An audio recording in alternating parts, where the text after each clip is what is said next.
Supaya ibadah kita diterima, salah satu kuncinya adalah suci dari najis. Tapi, kadang kita nggak sadar, ada loh benda-benda di sekitar kita yang ternyata tergolong najis dan bisa bikin ibadah, terutama sholat kita jadi nggak sah.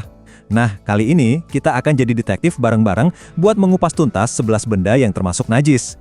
Pernah nggak sih, lagi sholat, terus baru sadar ada noda kecil di ujung baju? Nah, kita jadi was-was kan, ini nodanya apa ya? Jangan-jangan noda sekecil itu justru yang bikin ibadah kita jadi nggak sah. Yuk kita cari tahu sama-sama apa aja sih yang perlu kita waspadai? Yup, totalnya ada 11 jenis najis yang akan kita bedah satu persatu.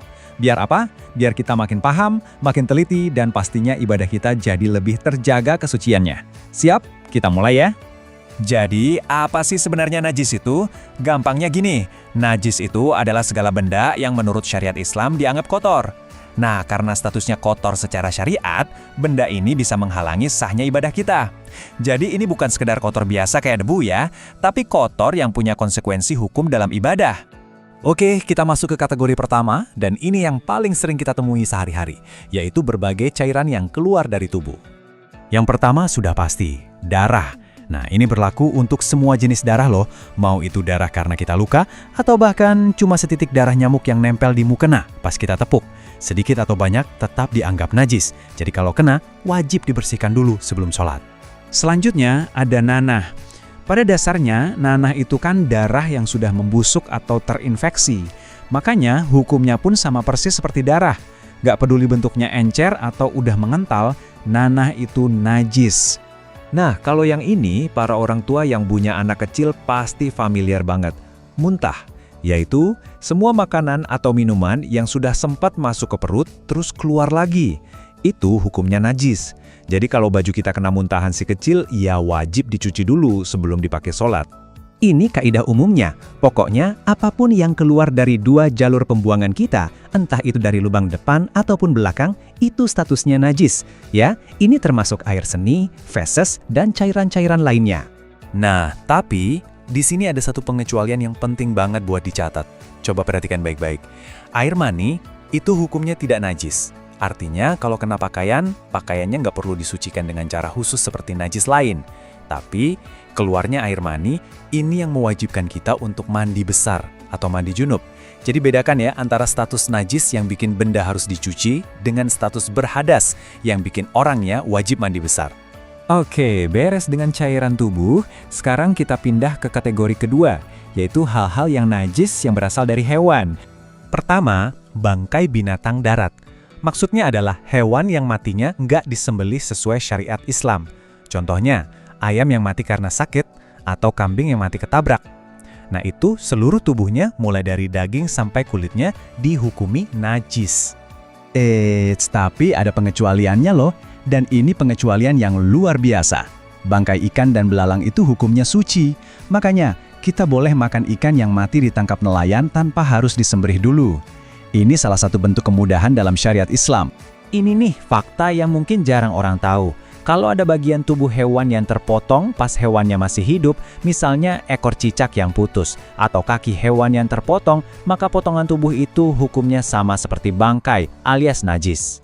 Tapi, ada pengecualian lagi nih. Untuk bulu dan rambut dari hewan yang dagingnya halal kita makan, itu hukumnya suci. Contoh paling gampang ya bulu domba yang diolah jadi benang wol. Jaket wol kita suci dan boleh dipakai untuk sholat. Selanjutnya, air susu. Logikanya sederhana aja. Susu dari hewan yang dagingnya haram dimakan, otomatis susunya juga najis. Ya, misalnya susu kucing atau susu harimau gitu.